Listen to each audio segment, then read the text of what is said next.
बटेंगे तो कटेंगे पे जो है पुराने पहले समय में जो है कोरोना काल जब चल रहा था तो उसमें इंसान ही इंसान के काम आया था। ये बटेंगे कटेंगे जो चल रहा है इतने समय, तो उतने समय क्या संदेश देना चाहेंगे, क्या कहना उत्तर चाहेंगे? प्रदेश के मुख्यमंत्री जी को कोरोना काल भूल गया। कोरोना काल में ऐसे लोगों की मदद, गरीब व्यक्ति जो गांव में रहने वाला झोला छाप जानकर, गरीब व्यक्ति जो गलियों में रहता था, जनमानस की तस्वीर, उन्हें किसी के बटने और कटने से मतलब नहीं है। उन्हें समाज में भाईचारा से खराब करना है, जाति विद्वेष पैदा करना है। और आपके माध्यम से बताना चाहता हूँ, ये उत्तर प्रदेश में समाजवादी पार्टी के नेतृत्व में पीडीए के संचालन में अब गरीब न बटेगा न कटेगा, एक साथ जुड़ेगा और उत्तर प्रदेश में समाजवादी पार्टी की सरकार। एक सिलेंडर भी लोग कहते हैं, एक सिलेंडर नहीं दे पाए कोरोना काल में लोग, इंसान इंसान के काम आया था। इसमें से जो है अब इतने समय आपके सांसद जो है पप्पू निषाद जी हुए हैं, इस पे भी लोग उठा रहे हैं सवाल कि सांसद कौन है? आपके परवीन निषाद हैं कि क्या कौन है? विकास का कोई इसलिए देना चाहता हूँ, अभी हमारे सांसद के हुए जितना दिन हुआ, इस बीच में उपचुनाव, हमारे सांसद आपको गौरव होना चाहिए। सम्मान के साथ मैं कहना चाहता हूँ कि समाजवादी पार्टी उत्तर प्रदेश के राष्ट्रीय अध्यक्ष समाजवादी पार्टी के श्री अखिलेश यादव ने इस खलीलाबाद के माननीय सांसद पप्पू निषाद जी को स्टार प्रचारक के रूप में लिए 14 लोगों में उनको भी स्थान दिया है। अन्य राज्यों में हो रहे चुनाव में भी पप्पू निषाद जी की ड्यूटी लगी हुई है। अभी आप देखेंगे जब तक उपचुनाव चल रहा है तब तक माननीय सांसद जी पूरे प्रदेश और पूरे जितने राज्यों में चुनाव हो रहा है घूम करके प्रचार कर रहे हैं। और आपको बताऊँ, लोकसभा समाप्ति के बाद हर विधानसभाओं में 5 से 6 दिन कायम करके पप्पू निषाद जी ने रात रुक करके आलापुर, खजनी, खलीलाबाद, दंगटा, मुखड़ीपुर के डाकमंडल में 5 रात और अपने कार्यकर्ताओं से मिला। ये कहने का सवाल नहीं होता है कि परवीन निषाद बन सकते हैं पप्पू निषाद। परवीन निषाद भारतीय जनता पार्टी के सांसद थे, पैदा तो समाजवादी पार्टी ने किया था, लेकिन जो उनका लालन पोषण हुआ भारतीय जनता पार्टी की नीति से प्रभावित होकर उन्होंने भारतीय जनता पार्टी के सांसद के रूप में काम किया। समाजवादी पार्टी का कोई विधायक और सांसद जमीन से बाहर नहीं जा सकता, इसलिए गरीबी में पैदा है। पप्पू निषाद आपके जिले के हैं, आपके बेलहर ब्लॉक के बनने वाले हैं। पप्पू निषाद जब इस विधायक रहे और मंत्री रहे, आपने देखा बेलहर जैसी गांव सभा को चौधरीया बनवा दिया। ऐसे व्यक्ति के ऊपर ये कहना कि परवीन निषाद सांसद या पप्पू निषाद, ये तो बेईमानी है। आप देखेंगे, हमें लगता है कि पप्पू निषाद जी के पैर पे उत्तर प्रदेश सरकार ने कि पीडब्ल्यूडी मंत्रालय से प्रमुख सचिव पीडब्ल्यूडी ने हमारे जनपद को, इस लोकसभा को कम से कम 100 सड़कें ऐसी पास किया है जो ज़मीन पे मुश्किल से 1 महीने के अंदर जमाना शुरू होगा। तो आपको लगेगा कि इस जनपद के सांसद में, इस लोकसभा के सांसद के अंदर वो क्षमता है कि जो विपक्षी में नहीं रह करके अधिकारियों से मिलकर के अपने काम को करा सकते। चुनाव जीतने के बाद पप्पू निषाद जी है अभी तक दिखे नहीं, जो जलवा था उनका, उसके बाद फिर इधर आप बता रहे हैं उपचुनाव आ गया। अपने ज़िले के लिए क्या सौगात है उनकी, कुछ क्या कहेंगे इसमें? मैंने आपसे बताया, चुनाव समाप्त हुआ, लोकसभा का सदन शुरू हुआ, एमपी जीत के जाता है लोकसभा के लिए। आपने देखा 2 बार पप्पू निषाद जी ने लोकसभा में अपनी बात को उठाया, अपनी आवाज़ को उठाया। लोकसभा समाप्त होने के बाद लगभग 1 महीने तक पप्पू निषाद जी माननीय सांसद खलीलाबाद 5 विधानसभाओं में क्रमशः दिन बांट करके रहे। और आज वो उपचुनाव में लगे हुए उनकी ड्यूटी पार्टी ने लगाया है, पार्टी ने उनको जिताया है, जनता ने जिताया है, उन्हें स्टार प्रचारक बनाया गया है, घूम के प्रचार कर रहे हैं। उपचुनाव समाप्त होने के बाद उन्हें आपकी लोकसभा में हर दिन रख करके आप सभी जनपद वासियों का, लोकसभा के लोगों का सम्मान करेंगे। और रह गया विकास कार्ड, मैंने आपसे बताया कि पप्पू निषाद जी अपनी इस लोकसभा में कम से कम 100 सड़कों को पीडब्ल्यूडी उत्तर प्रदेश से प्रमुख सचिव से स्वीकृत करा करके ज़मीन पर लाने का काम किया है। और जल्द से जल्द जब सड़कें का काम शुरू होगा तो हर सड़कों पर आप सब लोगों के साथ हम लोग मुखातिब होंगे। जनपद में 32 करोड़ ट्रेन रहे धान के, लेकिन खरीदारी नहीं हो रही, ऐसे में आप क्या कहेंगे? मैं तो आपसे पहले भी बता चुका कि आज आप देखते हैं खाद बीज का समय है, गेहूं के बुआई का समय है। किसान जिस जगह पहुंच रहा है, अगर 1 ट्रक खाद या बीज आया तो वहाँ करीब 2000-3000 की संख्या में किसान पहुँचे और लाइन लगाए हैं। इससे बुरा दिन उत्तर प्रदेश और भारत के लिए क्या हो सकता है, जहाँ देश के पुराने नेताओं ने देश की आज़ादी के बाद नारा दिया था, जय जवान जय किसान। जो किसान पूरे देश का पेट भरता है, आज उस किसान को गेहूँ और डाई लेने के लिए आपको उसे आधार कार्ड देना पड़ रहा है। अगर वो आधार कार्ड देता है आपको, आधार कार्ड तो उसे 3 बोरी मिलता है। और जो किसान 20 बीघे का खेतीहर है, उसको एक आधार कार्ड पर 3 बोरी मिलेगा। आप बताओ, खेती तो एक आदमी के नाम से है, गार्जियन विभाग के नाम से है। अगर 3 बोरी खाद या बीज में वह व्यक्ति अपना काम कैसे चला सकता है?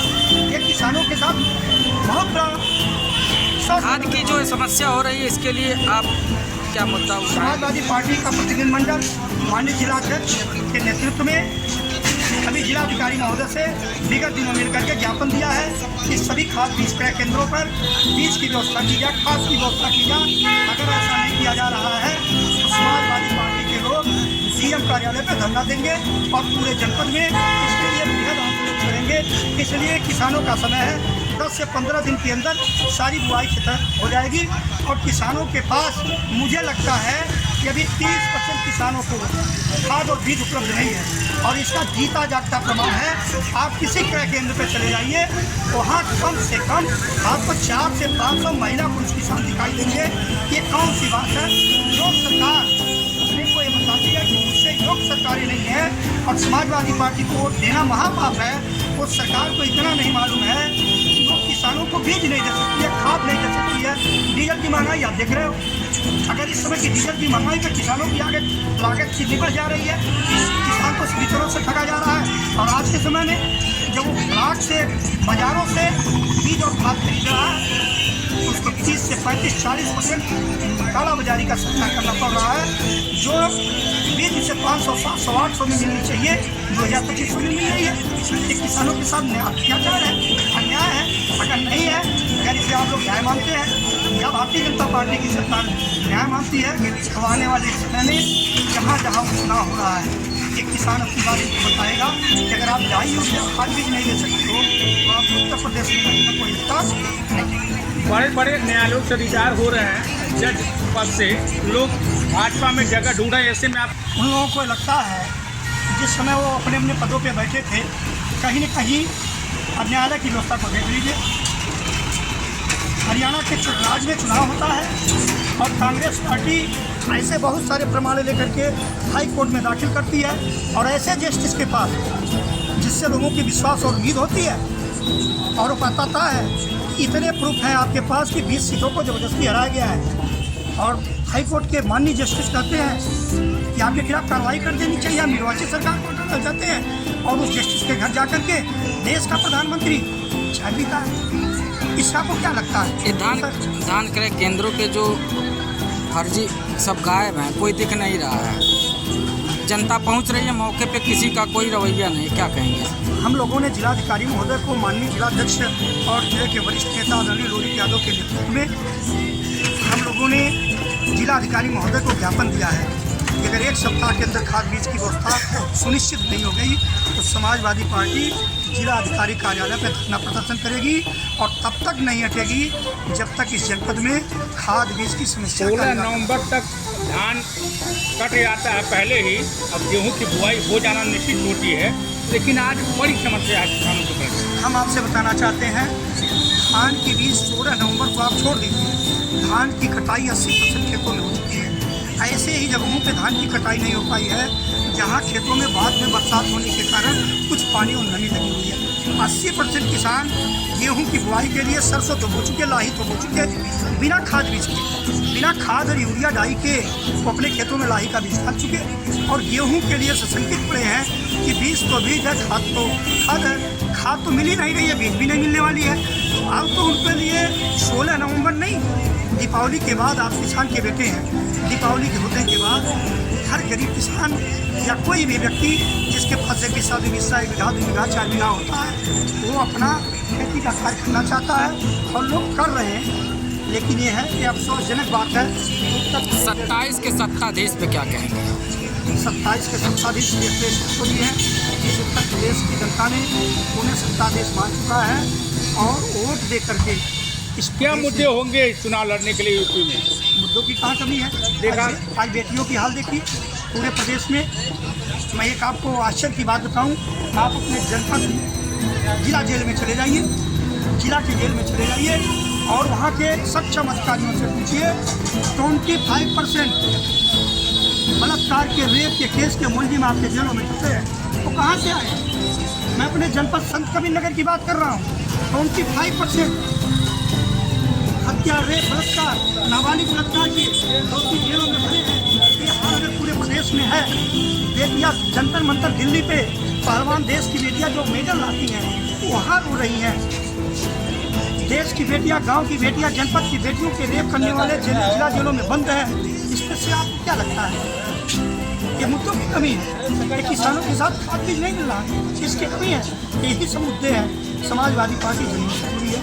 किसान उनका ऋण होता है, गरीब उनका साथी होता है, मजबूर बेबस लाचारों की मदद करता है। हमारे नेता स्वर्गीय मुलायम सिंह यादव जी ने कहा था कि वह नेता समाजवादी पार्टी का नेता नहीं है जो अपने अगल बगल गरीबों की मदद न करता हो, बेबसों की मदद न करता हो। अपने अगल बगल त्योहारों में अपने अगल बगल के भाई बिरादर समाज गरीब लोगों को दीपावली मनवावे, छठ मनवावे, धनतेरस मनवावे। मेरे पास पैसे हैं, मैं गाड़ियाँ ले सकता हूँ, लेकिन हो सकता है मेरे घर के बगल का व्यक्ति एक छोटी सी गिलास में ले सकता हो।